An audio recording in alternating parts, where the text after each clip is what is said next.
بێگومان ئێمە دەبێت سەرەتا جەخت لەسەرەوە بکەینەوە کە بە شێوەیەکی ڕاستەوخۆ دەوڵەتی تورکیا ئێستا جەنگی ڕاگەیاندووە بەرامبەر بە باشووری کوردستان.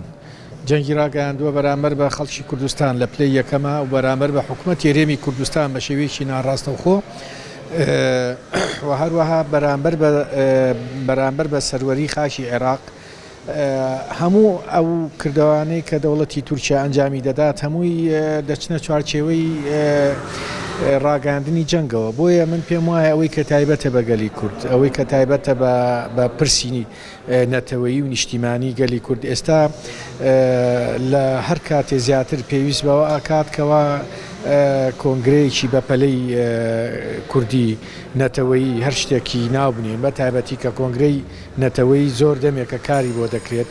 پێویستە کە ئیتر لەو بارەوە قسەی خۆی بکات، ئەو کۆنگرەیە گرێ بدرێت و هەروەها ئەو خاڵانەی کە کۆنگرەکە قسەی لەسەرەکات دەبێت ئەو خاڵانە بن کە ئەو داگیرکاری ئەمڕۆی باشووری کوردستان بە تەواوەتی بخاتە ژێر پرسیارەوە و هەروەها بە تەواوەتی داوای وەڵام لەو لایەنانە بکاتکەوە ئاسانکاری و دەستپێشخەریەکەن بۆ ئەنجامدانی ئەو داگیرکاریە، بۆ ئەنجامدانی جینۆسایدی ژینگەی کوردستان و هەمومان بینیمان کە شاخەکانی کوردستان و ناوچەکانی کوردستان ڕوودەکرێتەوە لە درەخت و ژینگەکەی جینۆسای دەکرێت ڕوودەکرێتەوە لە ئاژەڵ و ئەمە هەمووی سوتماکردنی خاکی کوردە لە مێژووشە.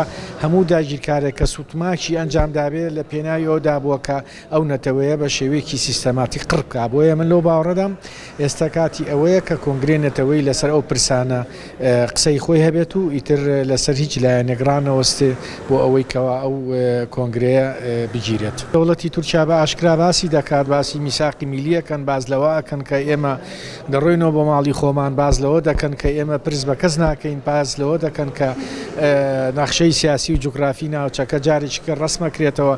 هەموو ئەمانە ئاماژەن بۆ ئەوەی کە نیەتێکی زۆر خراپی دەوڵەتی تورکیا هەیە بۆ ئەوەی کە ئەم جەنگە جەنگێکی درێژخایەن بێوەکو باسم کرد بەرامبەر بە نەتەوەی کورد، بەرامبەر بە گەلی کوردستان، بەرامبەر بە ژینگە و بەرامبەر بە هەموو شتێکی کوردستان. بۆیە من لەو باوەڕەدام ئێستا دەبێت ئەو کۆنگرەیە ئەنجام بدرێت و تەخیرکردنی ئەو کۆنگرەیە واتای دیکە دەگەێنێ.